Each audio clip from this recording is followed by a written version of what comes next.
Three, two, one. Ladies and gentlemen, thank you very much for finding time to join us today in our another, or just another, or just one in the section, an event, an online event by Credit Engineering. And today we open in a new rubric, which is called Credit Science by Credit Engineering. And today we have an exceptional event because we have Mr. Andriy Kaminsky, who will be delivering his speech and his presentation exactly from Kyiv. He is not here in Geneva next to me. And so, just like to highlight whatever is falling down from the sky, we are continuing to do our work. So today our air is international. I don't think I need to say too much about Andriy. The last thing about him is that he is my namemate. The main two things about him is that he is professor of economics in National Taras Shevchenko University of Kyiv, and professor of Kyiv-Mohyla Business School. I believe this is enough to add to his authority to teach us about the credit science. So let's speak about what credit management of tomorrow we might have and what are the areas of research are coming and to help us to do better credit management. I think this is the right moment for me to get silent. Mr. Kaminsky, Andriy, the stage is yours, please.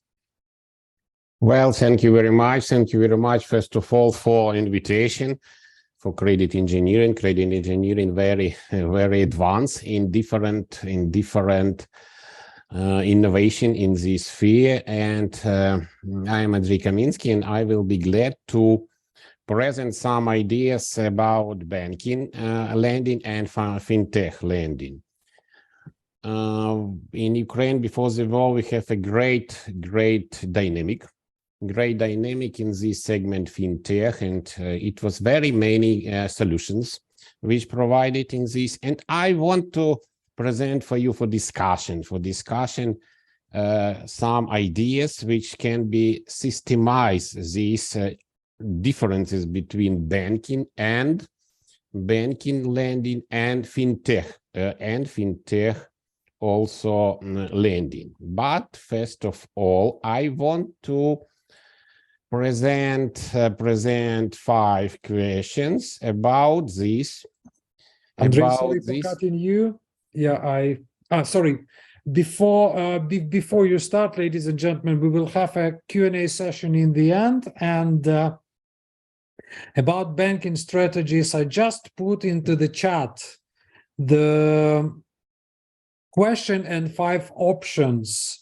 So you can answer this questionnaire with just numbers in your comments, 1, 2, 3, 4, 5. And if you answer 5, Andriy, am I correct? You are expected to provide your options and your proposals about what could be the better strategy for banking at the context of competition with the fintech lending, because this is our today's main question. Exactly. You can see this in my screen. This is 5 possible case strategies for bank, and it will be nice if after our presentation you comment this. What is the basic, from your point of view, what is a basic tendency for bank? Because in really banks under some threatening of this. So my short presentation today, this is banking and fintech lending, and I want to point for differences in business model constructing, in business model building. First of all, it is necessary to note that advances in financial technology have changed financial landscape, and you can see that three basic directions in this. Fintech upgrades classical financial service. There are many, very many directions, but three directions. It's maybe more advanced. First of all, this is payments and transfers, then financing, and we will focus today especially to financing and capital management.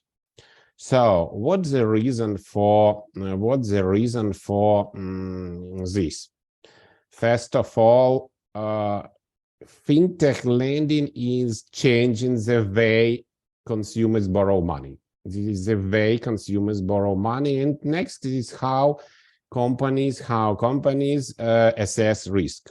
How companies assess risk. What is the base for this? It is based on rapid development of digital transformation, such as, first of all, spread of robotics, artificial intelligence and machine learning, and of course, database grows exponentially. And database analysis, arise data mining, and of course, different other innovation technology will very rapidly development. So, does fintech affect to the banks? Yes, there are three comments for this. McKinsey, some England expert group, and Harvard Business Review Analytics Services. What McKinsey say? McKinsey says that they predict that over the next 10 years, commercial banks maybe lose 60% of profit in this segment, consumer lending, in favor of fintech. Areas that replace fintech will be consumer finance, microloans, and payment services. Market Force Leave expert in England say that startups in fintech is a major threat for business models. Looking for this is a focus for business model, how it is possible organize, and 46% of respondents say that banks should optimize their business models. And Harvard Business Review also point out that 65% of public banks, they thinking that fintech in this segment significant threat. What is the basic differences in business models, which I point out for today? Of course, it is not full, not high level systematic, but I want to point out from the business modeling of credit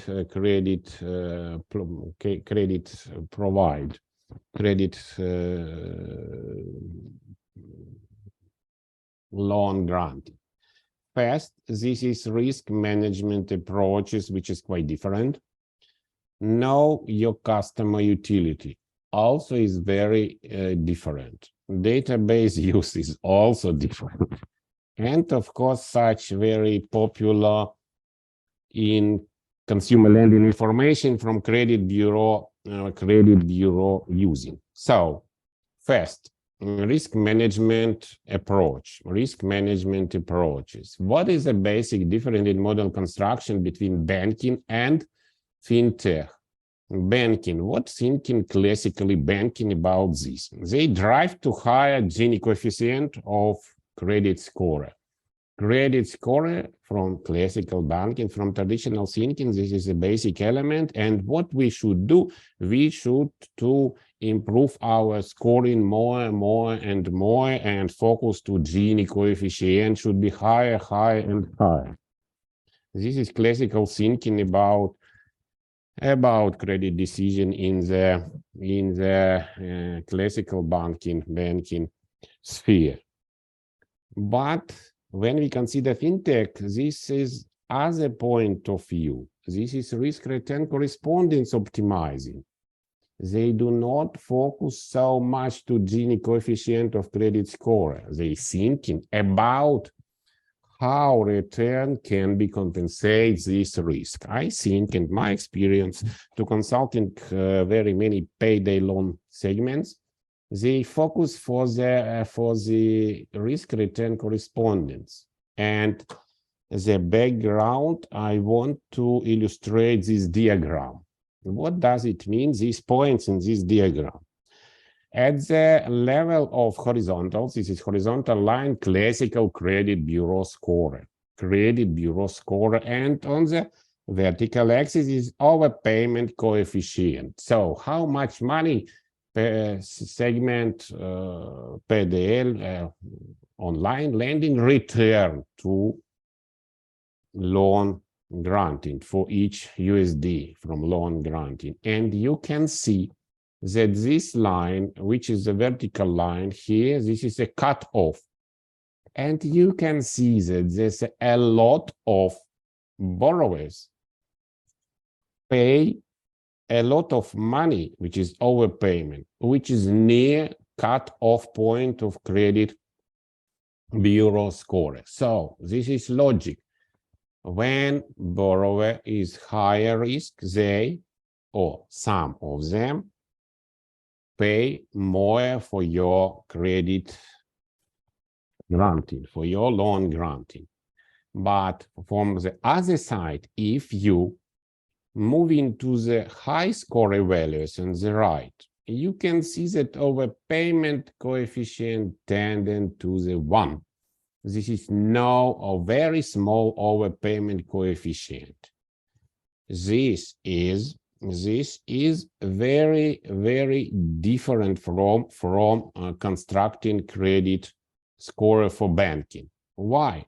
Because in creating credit score on the bank, we have following logic. This is classical, and this classical good illustration why this is not good functioning. You can see that this is bell-shaped curve distribution of inflow in bank, and this is credit score value on the horizontal line and classical bad rate. But let us thinking about what is the return for loan money when you loan granting. This is the right side of this higher level of return,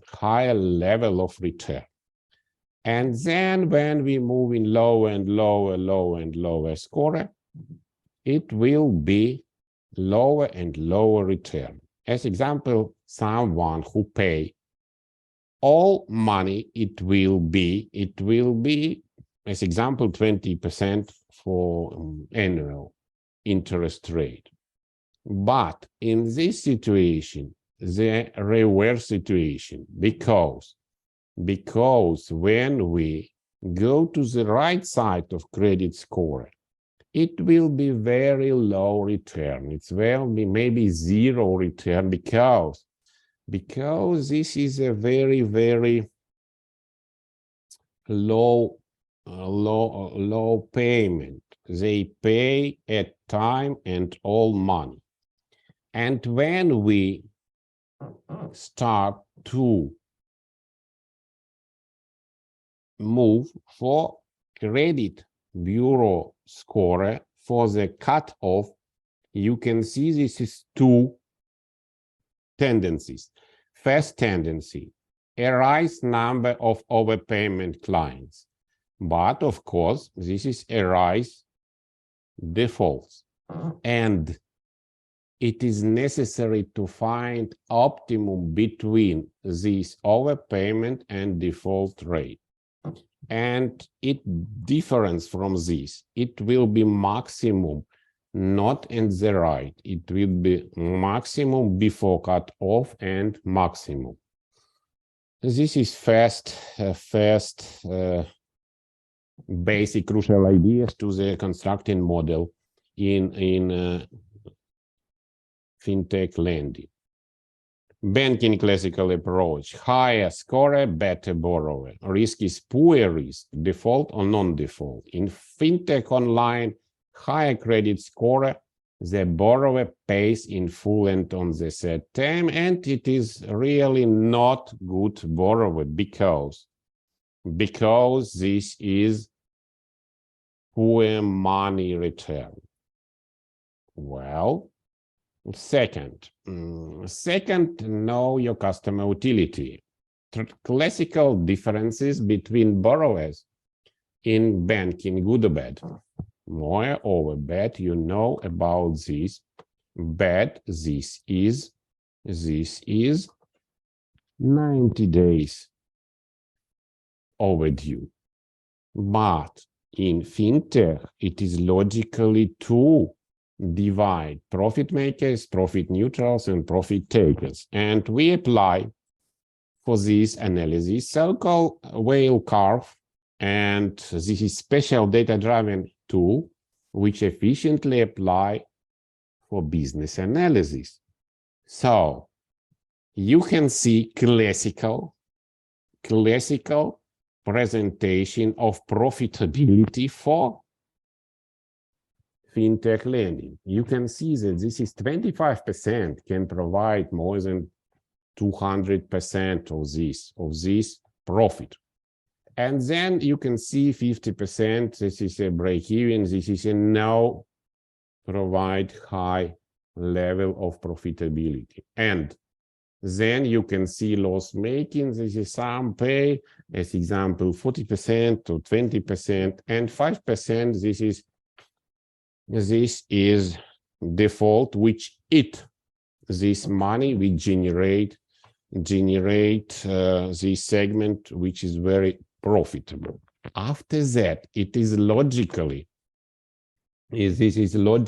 to focus your attention not at this point where the break-even and loss-making difference. The basic logic to identify at the inflow borrowers will generate 2 times, 3 times, and so on money from your lending.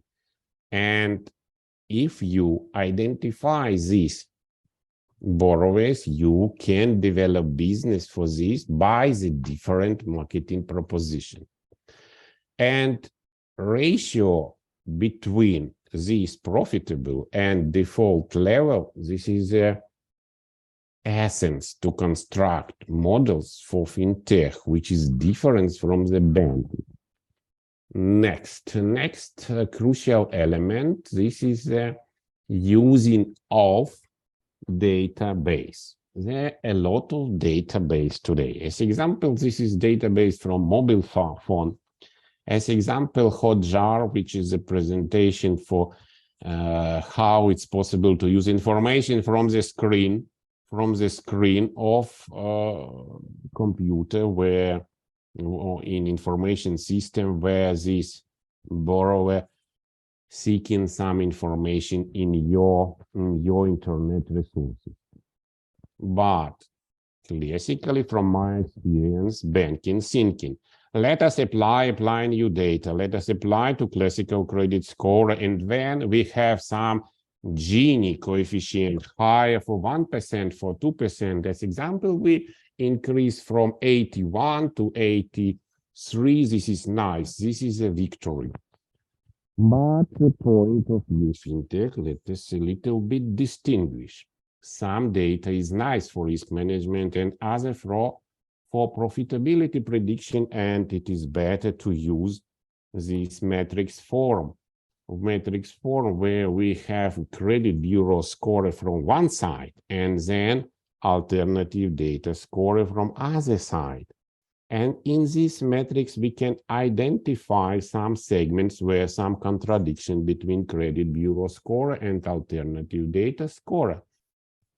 You can see that this is green color elements present here, but blue color identify the classical point of view in banking. We want to use 2 scores, and when these scores identify very close equality, which is present, this equality to the diagonal. But what's the logic from fintech for this diagonal? This is double estimation, the same. And focus for diverse in this estimation. From one side, this is credit bureau score, but what credit bureau score base? For the delinquency in this base. And delinquency maybe not core here because delinquency was, as example, for one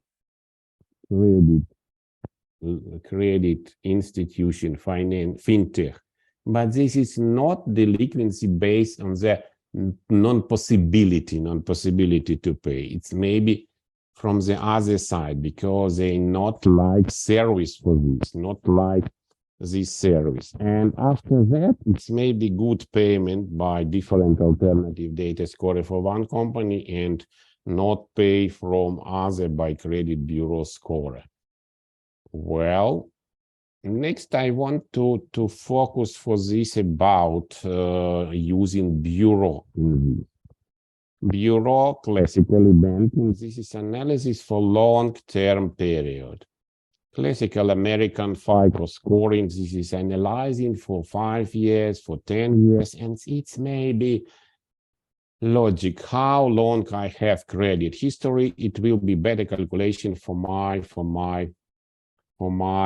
credit score, and I will receive more money from this, yeah, it's really working for the mortgage. Mortgage, it's maybe changing for 1%, for 1.5%, it will be large amount and you will be better. You will be better in the profit because you will not spend a lot of money for mortgage. But fintech, this is relatively short loans, and these short loans more focus for some generation, which is Z generation, and some younger generation classically, and they don't want to go to the bank and discuss all this. Typically, fintech more focus at the credit bureau asking about current information, about how much lenders now have this person. It's maybe 1, 2, it's maybe 5. But difference is that it's maybe 5 lenders, and for all these lenders, all these fintech lenders to receive money from this borrower, but it's maybe 2 fintech receive money and other not receive money. And it is not necessary, it is not thinking about how much money it was operated with this borrower 10 years ago, 5 years ago, last year. And credit bureau function transform under this tendency. Credit bureau information is more focused for current situation. Moreover, it is necessary for good understanding the behavior of this borrower to analyze requirements for borrowers when you provide some money for this borrower. What does it mean? You can ask the bureau after months when this borrower receives money for you, and you can see how much request was. If it will be 0, this means that this borrower very enjoy for your service. But if you can see that this borrower asking 10 requests for the other loan granting fintech, you should thinking about this, that borrower asking for other possibilities, and you should to improve cooperation, improve relationship with this borrower. So I try to compose these 4 basic elements, for crucial elements, which I systemize from the theoretical and practical point of view, because it was a great experience in consulting of this fintech. And let us summarize this, and summarizing this, question what bank should do with this tendency when we have some threatening for this threatening for this.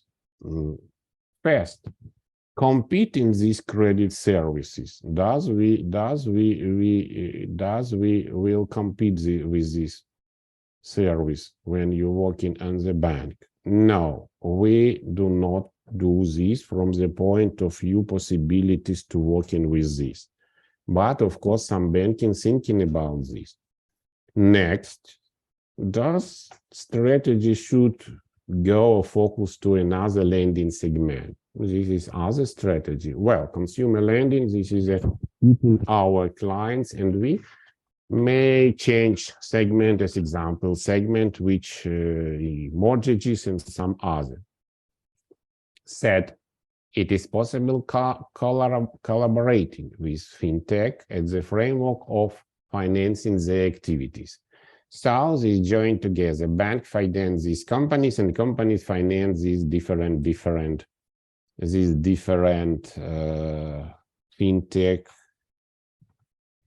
fintech services for people. And it is very interesting for tendency. Bank can buy these successful cases of fintech. So bank, this is bank, and bank buy some fintech for development. And it is interesting for discussion. What about other ideas, cooperation or competitiveness between these two segments, fintech and banking lending? So this is a basic idea for today presentation, and it will be nice if you to put your estimation what strategy is better for banking. So thank you very much for listening my presentation, and it will be nice to have some question to some discussion. Andriy, thank you very much for that extremely interesting presentation, because honestly speaking, as we said beyond today's event, I said that I am not that much deep in details with consumer lending, but I found an extremely interesting point in your today's presentation, and somehow it is connected to your question on my last term about the credit risk and type 2 error. I know that I'm making sad many credit risk model authors with that question, and I think this type 2 error is exactly the thing where Fintech is doing business. I will try to explain a little bit, because you see, do I understand correctly that banking, due to many reasons, first of all, traditions of doing business, then regulations, then, all these regulations from central banks and everything, they are mostly concentrated on default rates. So meaning that they try to push down or keep under control the default rates, assuming that customers will come themselves. So they continue to exercise what is called, what I used to call it in my concept of credit management, what is called exclusive credit. So as long as we are able to lend money, we are able to choose customers. And unlike that, Fintech is trying to lend to as many customers as they can.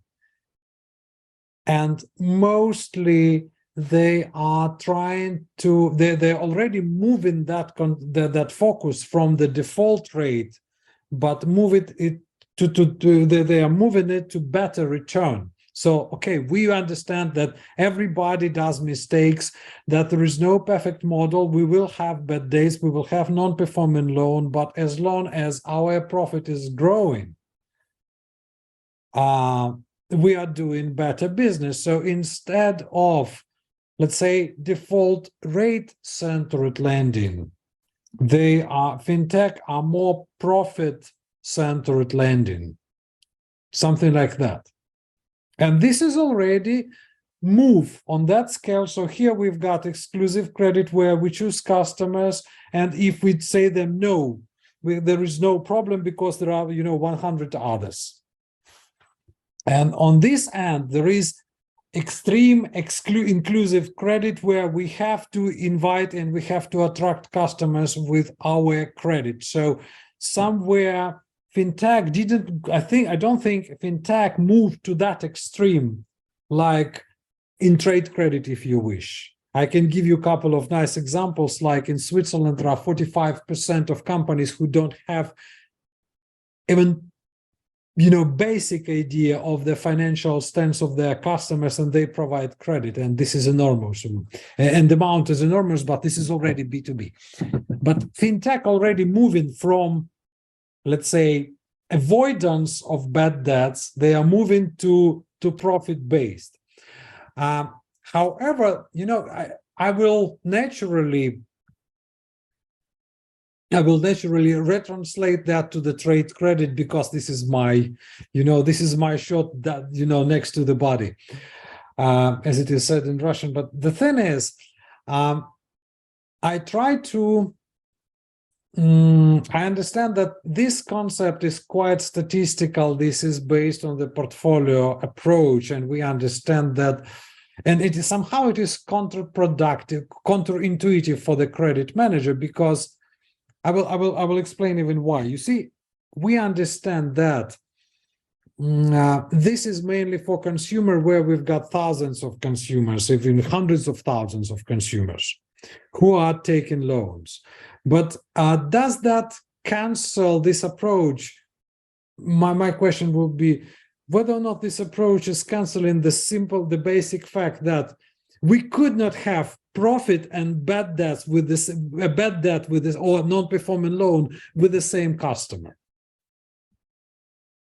with the same consumer, with the same borrower, if you wish. It will be more precise. So we understand that, out of portfolio of 100 or 1,000, there will be some borrowers who will default, and we won't make profit with them, and there will be others, okay, maybe underrated, maybe underestimated, or just we are lucky enough, with whom we make profit, but we could not have bad debt and profit with the same borrower. That's my question. Well, thank you very much, because this question directly focus for this basic difference between risk management in both these spheres. First of all, I want to focus for your comments about different approach into the borrower from the context of working with or cooperation with borrowers.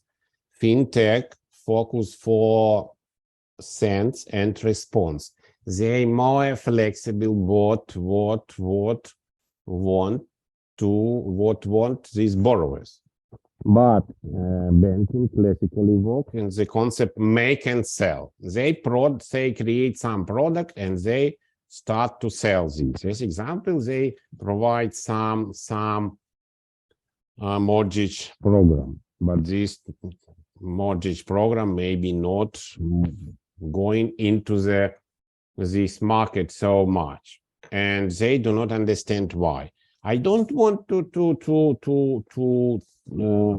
focus on credit cards. I want to provide good mortgages. This is different sense and response and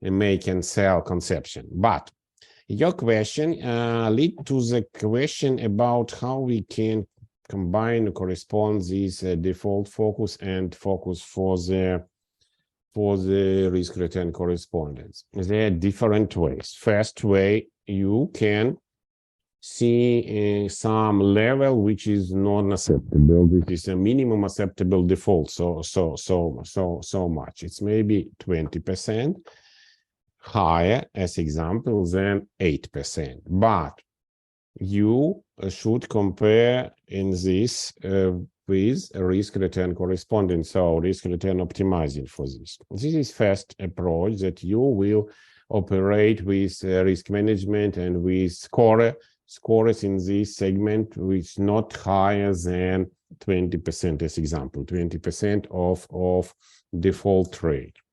Second approach, this is approach which is more risky, but this is a more moving to the optimization. You should analyze step by step next diminishing of score values, and you can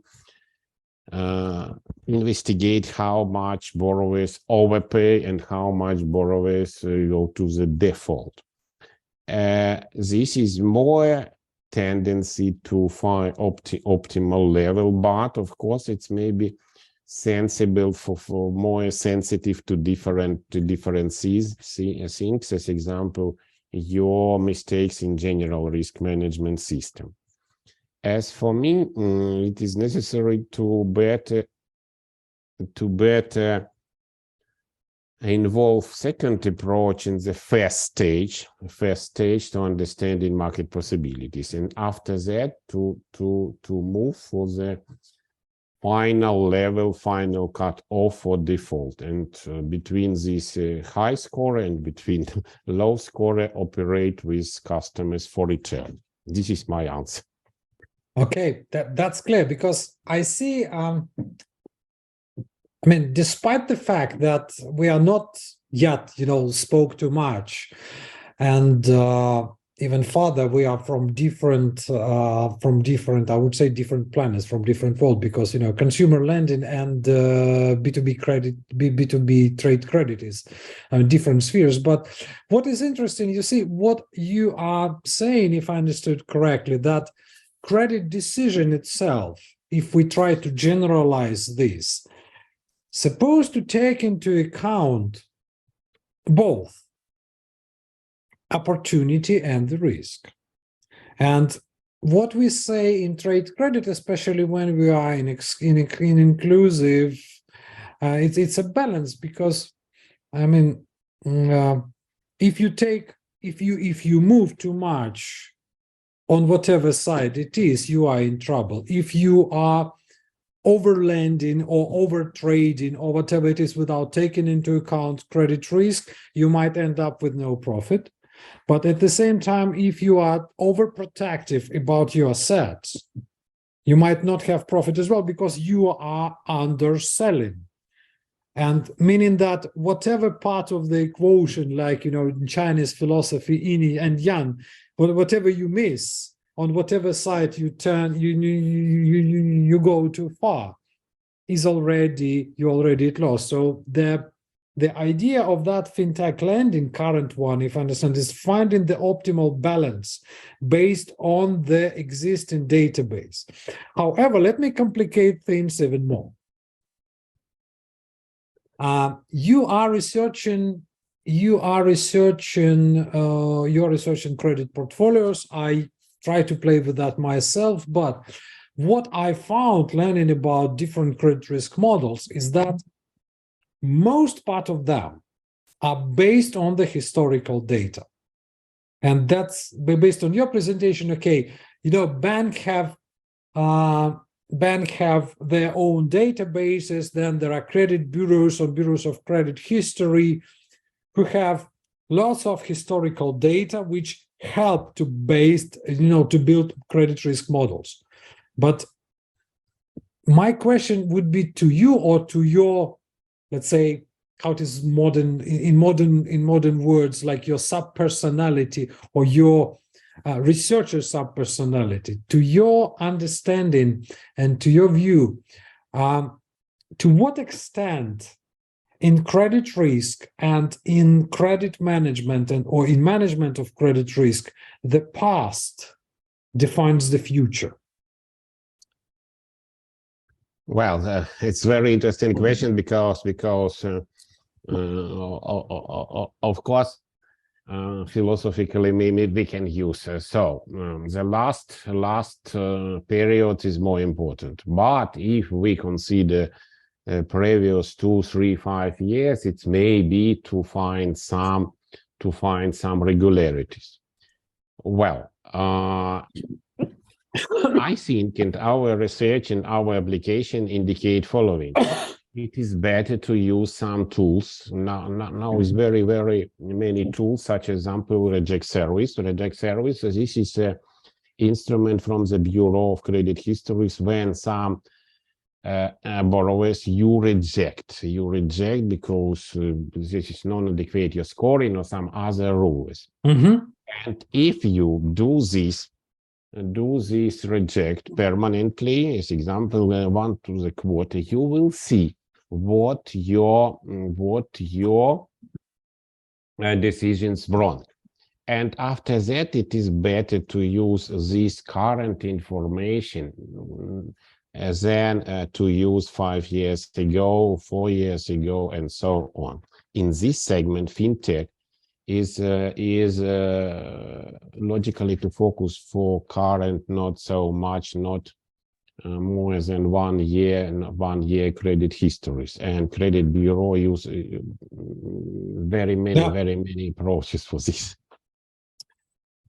You see, when we were speaking, because I was extremely interested to speak with you today, because there are, you see, why I was asking about that. Okay, obviously past and current is okay, but when we say current, because I mean I'm retranslating B2B credit management or corporate credit. Normally it is based on, okay, we will speak about financial statements or even like management accounts, but they normally, even if it is for October, this will be already like 14 days past. Obviously, we take more current, and it recently had that exercise. But the thing is, I found that it's not, I don't have very big base to say that, but you see that the company may be progressing or may be deteriorating. Pretty simple example, a classical one is Enron. You know, when we were looking at credit ratings of Enron in 2001, they were perfect. They were great. Just company went bankrupt. Obviously, part of that was due to fraud. But the thing is, even if we say, so sorry for insisting on that, but even if we say, okay, for instance, creditworthiness or whatever parameter it is changing from 1 to 100. Yeah. And when we look in past, when we based our decision about future, when we look at the database, we understand that this parameter fluctuates between 1 and 100. Obviously, we may take 5 years or 10 years, but most, let's say, indicative would be on the last year or last couple of months. Andriy?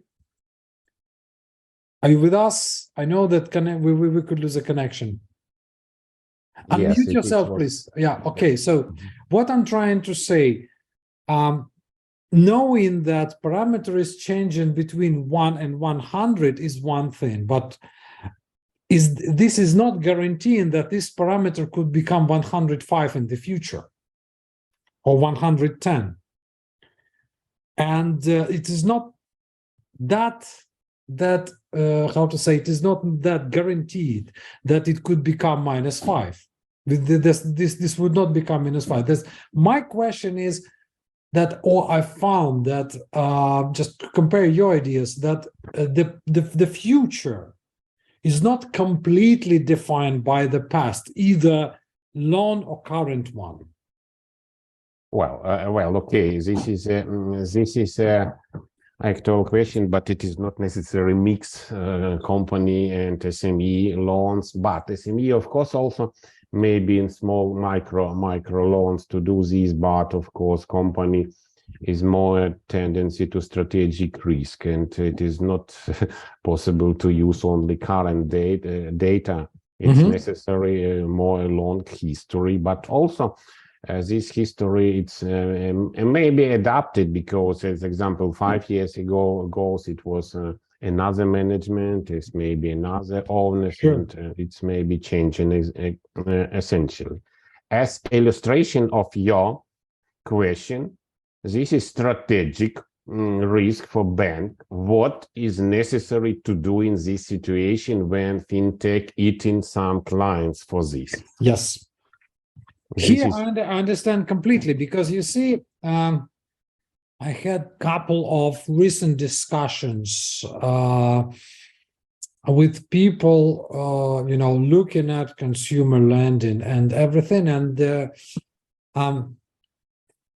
retranslating again the trade finance gap in corporate world is that, there is much more higher demand for financing, both consumer and corporate, which is not satisfied or not satisfied to the high enough extent to be more, let's say, to be accurate, or let's say to be diplomatic, as it is expected by banks. That's what actually creates the room for all these fintechs and all these companies, because they show in practical terms, in practical way, that it is possible to provide much more bigger number of consumers with loans, to grant loans and be successful with that. So that conservative approach of banks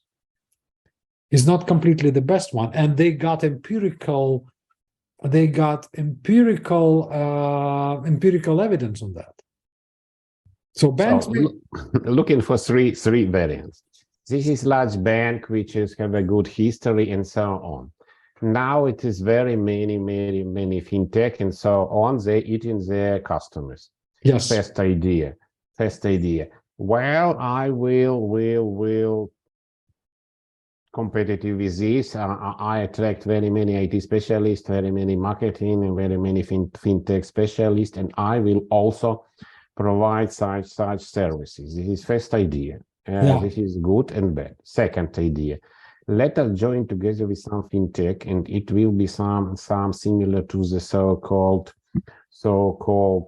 these banks. This is a quasi banks, as example, monobank and so on, because symbiosis between fintech and the bank. And so this is second strategic join together and merging. And second, well, this is a very good fintech. I will buy this, but this is a buying some acquisition, some company, and which is absolutely focused for your question, because this is some corporate segment. This is a corporate acquisition. You see, with this acquisition, okay, let's try to go through the points you are interested, because we don't have answers. You see, I from our audience, I will try to provide you with some ideas on my side. And let's start from the last one you just proposed. So if, for instance, a big bank is acquiring a fintech, even if this will be completely separated department or whatever, if they acquire it and don't provide them with enough freedom, this startup will simply die. It will be diluted within the culture of a bank.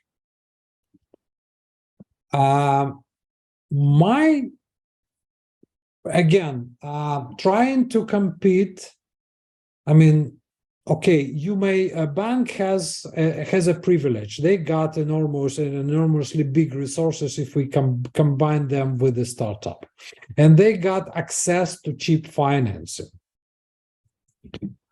And I think finding a way to not an acquisition but cooperation. Okay, Monobank is one of them. Or maybe a like further development. So let's say bank may find several startups who are successful in consumer lending, and they can allocate some of their resources with them, and this will be real synergy. So we continue to so startup is continuing to lend money to the consumers, provided that the business model, let's say over 2, 3, 4, 5 years, is successful, or maybe even less. But it be even if the bank will compete with itself when they lend money to that consumer lending startup and continue to do their own consumer lending. But this might be a good idea anyway, because they make money on both. They continue to make money on their own retail, and they lend money and make money with the startup. But anything which is not killing this unique startup culture. And one more thing, Andrei, in your research, what is the, let's say, the average age of this consumer lending startup?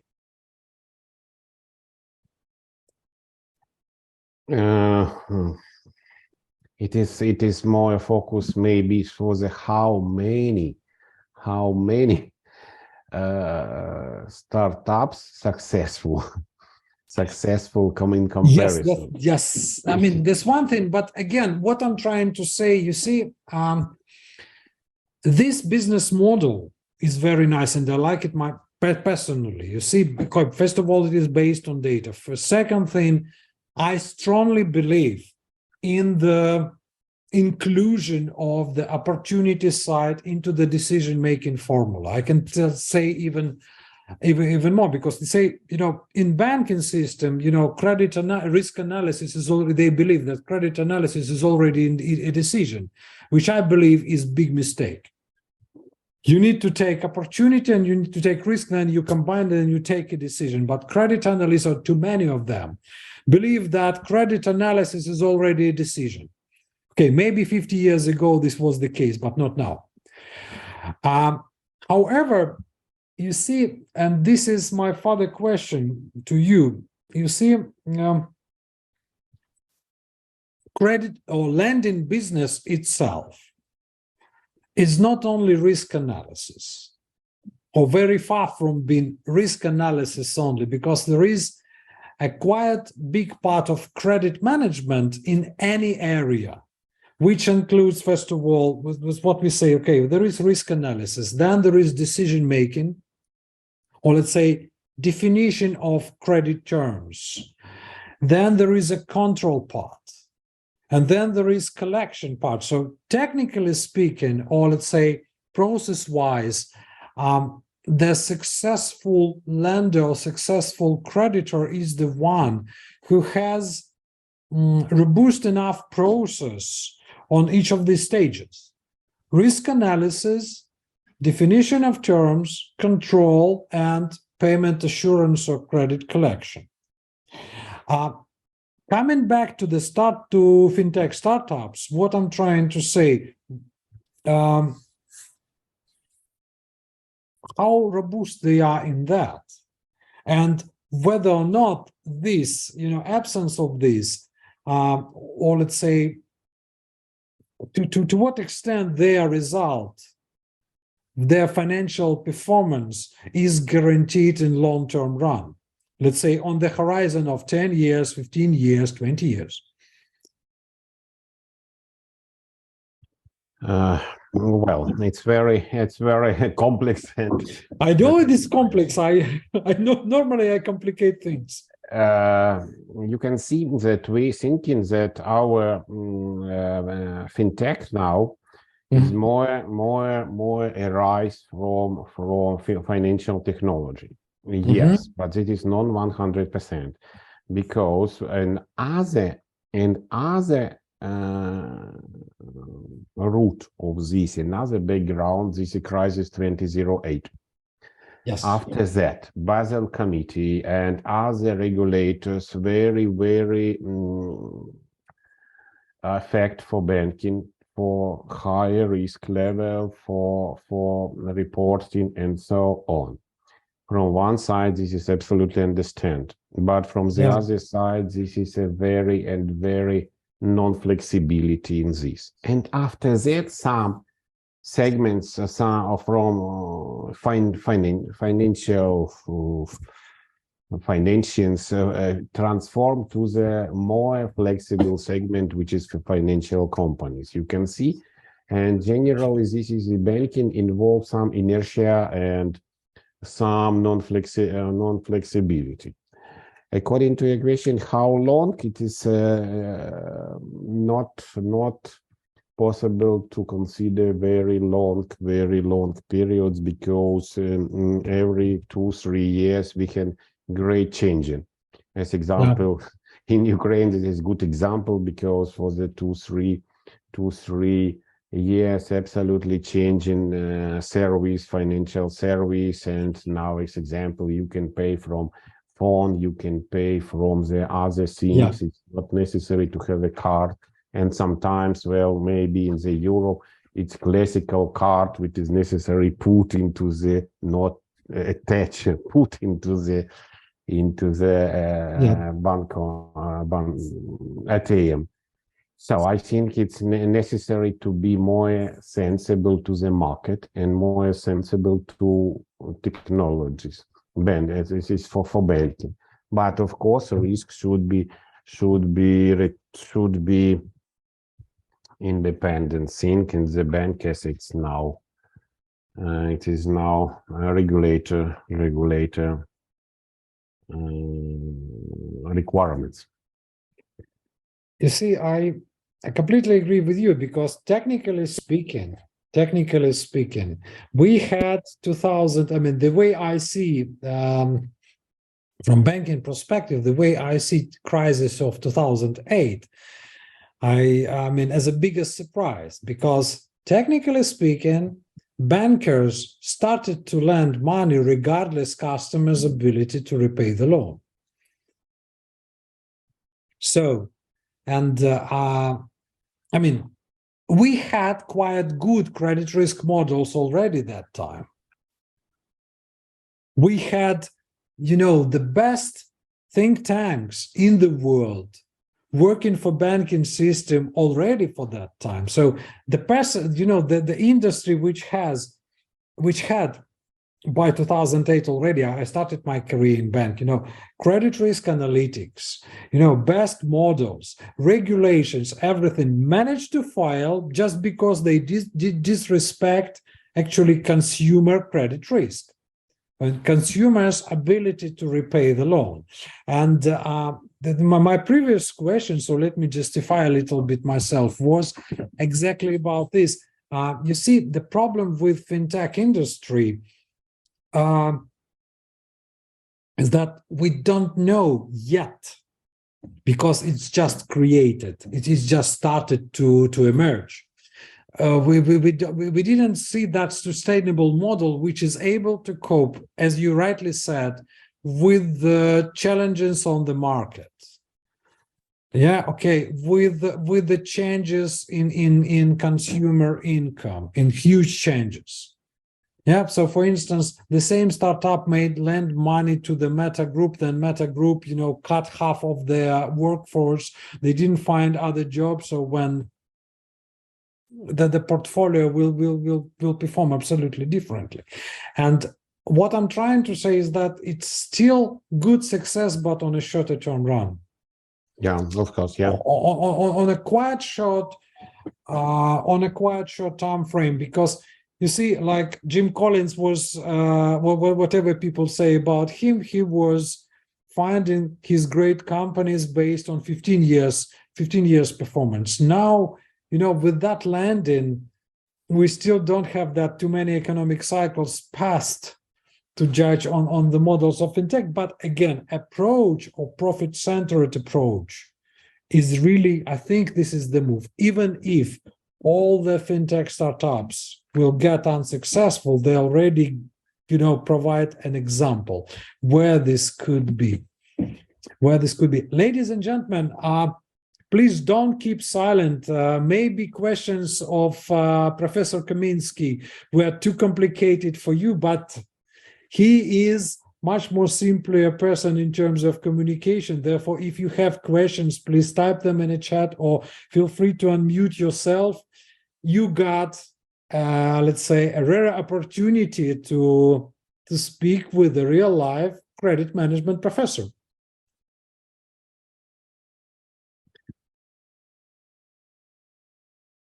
Okay. I think, I believe you are still thinking about your questions, and I will keep an eye on anything in the chat. And one more question on my side. You see, each time we speak about creditworthiness and about the rating and everything, do you see any possibility, because each time we speak about, as I said, with the risk assessment, we talk about past data or data in the past. From your perspective, from perspective of your researchers and your work, how can we as a market, just on the level of idea, how can we overcome that status that, risk analysis is always in past?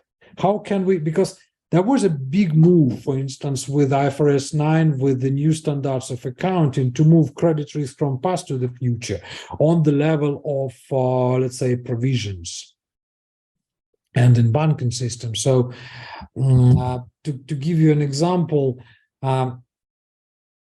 quite long periods of time we were not allowed to create bad debts provision, or it was looked as wired that if we create a bad debts provision, having no overdue. Although it is quite reasonable, customers may pay good now, but sometimes may stop paying us later on in the future. For that, we can be prudent enough, to put some money in a provision.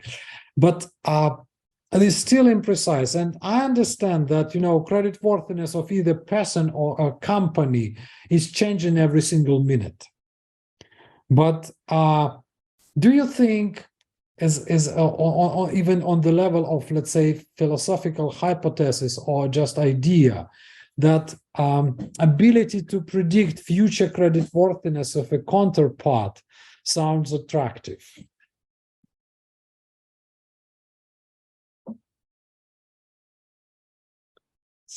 Can you please unmute yourself? Well, this question also may be illustrated by the Nokia. Maybe all of us know this Nokia. Yeah. Nokia phone, different phones and different services from Nokia. And Nokia was a leading company at mobile production in 2008, 2009, 2010. But this company do not accept that it is necessary moving to the smartphone ideas, smartphone technologies.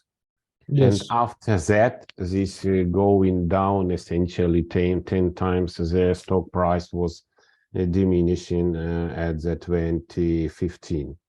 So this is your question about how long it is necessary to analyze. You can see that there are very many changes in these technologies, and if you want to be involved in the market, it is necessary to be in market and to sense market and to be responsible for this. You can see this is according to your question, that is not very long period for planning. It is more only strategical. As example, we want to analyze markets fintech, and we will go on this market. But for concrete projects may be very short, it's 1, 2, 3 years, and it is necessary to improve this. And of course, this is some innovation processes, and if bank want to move in this direction, it's necessary to use correction of risk management and more focus for risk management and the strategic level. What is a strategy and what is a risk in this segment? Continue. Just let me ask one more, let's say, further question, because using the analogy of Nokia, to the extent I understand this case, Nokia started losing its market share price, its share price, together with falling down sales. And well, each time I need to explain what is the most important number in financial statements, I always say these are sales, because they are bringing cash to the business. If we use the same story for the consumer, it's just mainly this is an income of a consumer, which makes this consumer able to take and repay the loan.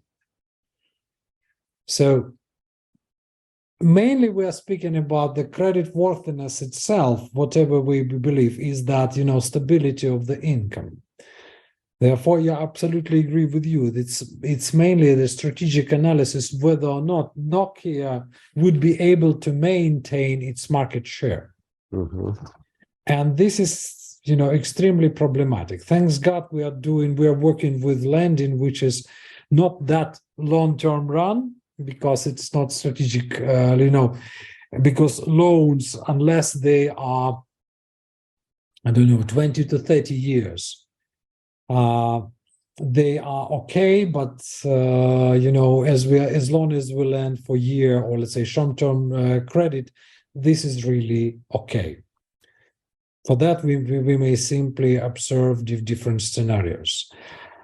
Well, Andrei, I'm enormously grateful to you for today. And you see, we got Manish. Manish is would like to hear from you and geopolitical risk as well. Many experts have shown concerns after Ukraine-Russia issues. Andrei, that's more economical or macroeconomical side. So would you like to provide a couple of words about that?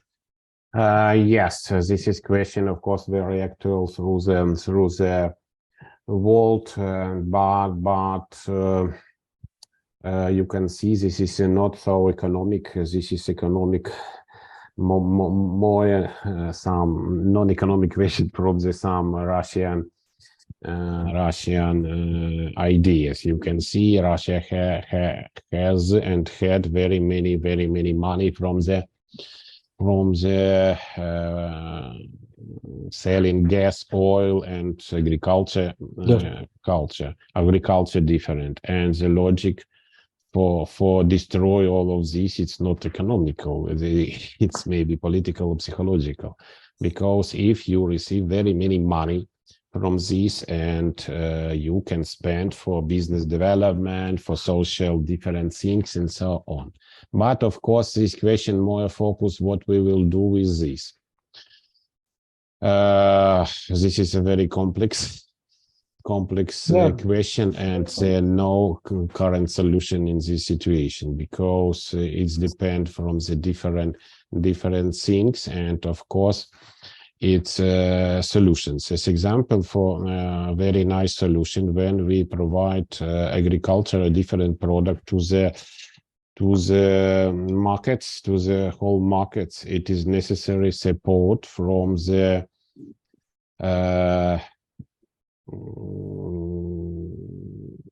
in general market vault supporting, but in this situation, which was an example to in the summer, it was very nice solution from the Turkey and from the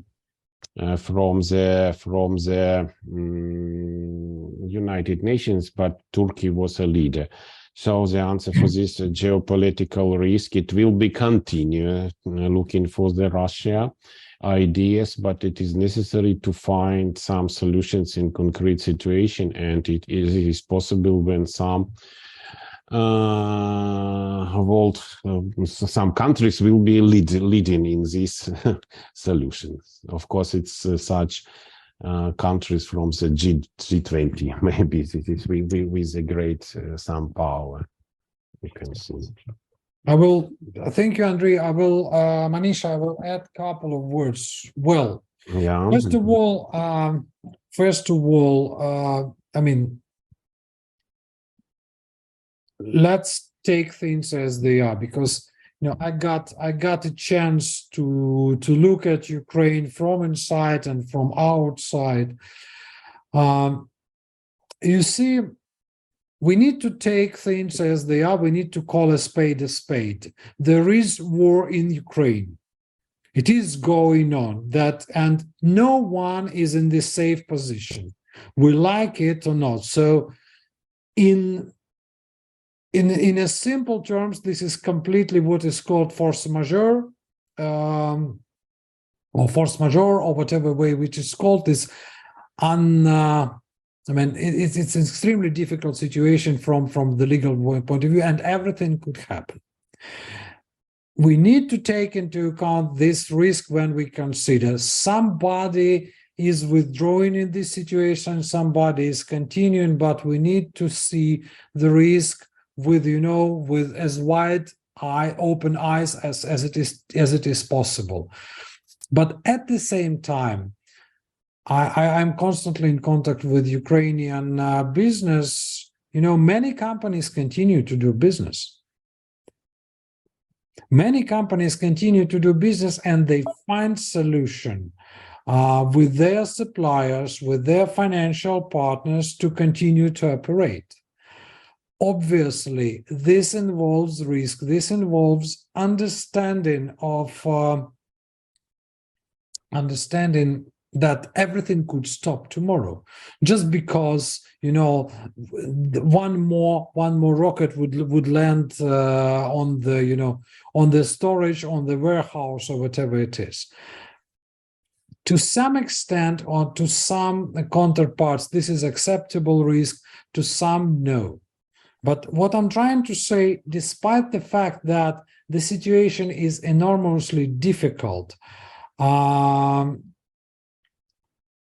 business in some areas, business is continuing. And I will repeat my favorite phrase from Joe Pimbley, who says that success in lending is not dependent on the risk models and not even on process. It on main factor defining success of a creditor is his or her understanding of their counterpart's business.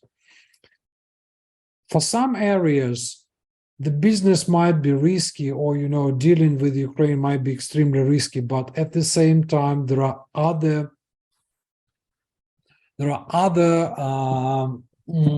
companies, other industries where there is a success. There might be ground for success. And again, what maybe Andriy remember, what I always call for is that we are not lending money to the industry or to the country unless we are dealing with government.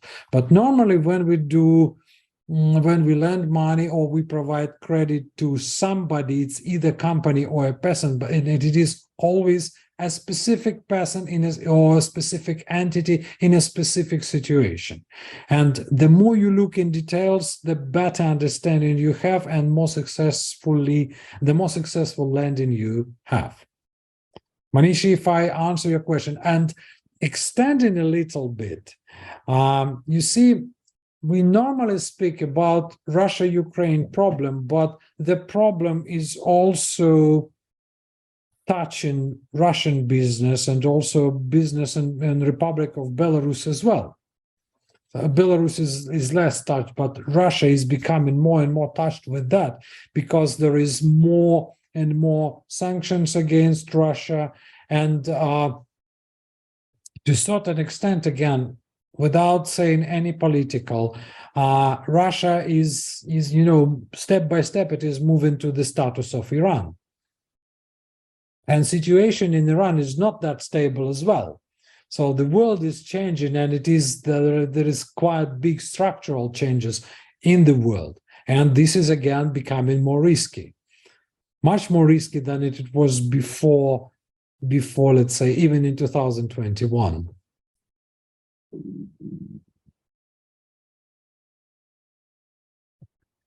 Okay. I want to add something to the Manish question about the geopolitical risk. Really, geopolitical risk is growth. Is growth, and maybe you can use some resource uncertainty index, which is political group who constructed this index, and this index grows. And the basic problem in this is that not problem, but this is characteristic. This is very many economic basis for this, because if all participants taking into account economic, it's maybe more and more different, and I think that tendency to join together Russia, Iran, and North Korea. This is from one side. This is some strange for this. Of course, it's very many consequences from COVID, because it was pushing very many money to the markets, and after that, inflation eat your salary, eat your earnings after that, and it's also affect to the business, to the people, and this is also arise some instability. Of course, it's some other difference between salaries in IT segment and information technology segment in comparison with classical workers, and this provides some disbalance, because someone stay in one level and other segment is huge increasing. So my answer for geopolitical risks, it is will be high for some level, for some level and for some time. Yeah, and you see, we've got, okay, let me try to stay diplomatic, because we touched that, and then Andriy already mentioned that. You see, we have a big economic player who is in possession of quite huge resources. Yeah, we speak about Russia, and it's quite clear that what they do is not pragmatic enough. So it is not in the best interest of their future development. It's not in the best interest of the population. And we never look at that, especially in the economic side. We use, I'm not that big economist, but we try to see everything from the perspective of, from the perspective of the country. But currently we have a situation where people on the big economic player, which is Russia, is taking decisions and makes movements against, irrational movements, which are against their future. It's not only about Ukraine, it's not about something, it's just like, this irrational behavior which they able to afford due to certain circumstances. And this is what was not happening for quite long period of time. And we have to deal with this. And but again, this creates really huge instability in the world, in the global economy. But we'll see. I think after that instability, as English proverb says that flat sea never makes good sailors. So I think we will get better sailors afterwards. Andriy, I do thank you very much for finding a chance for us to come and to share your ideas. I'm pretty sure this is not the last time. I will continue to invite you for our discussions in the area of credit science. And you see, we've got empirical evidence for quite interesting hypotheses. And, maybe if you can say a couple of, let's say, conclusive words for today's session before we say goodbye to the audience. Well, thank you very much for such interesting discussion and for such possibility to present some ideas. Thank you. It is interesting. What about the answer for this? You see, we don't have. I think your questions were a little bit complicated for the audience. Maybe we'll find something simpler for the next time. Yeah. The problem we didn't receive any answer. Putting myself into the, trying to walk a mile in shoes of the attendee of today's webinar, I would be scared to provide my answers a little bit. So I will be a little bit scared, but we'll see. Maybe we will find something else. Ladies and gentlemen, I do thank you very much, because this everything was for you, for joining us today, for finding time. And following the logic of Andriy, I wish every one of you higher sales, bigger income, lower losses, or as people around me where I live in French might define it as a bon crédit. Please continue to follow us. Please come to us and come to our airs, come to our events, and we look forward to see you online.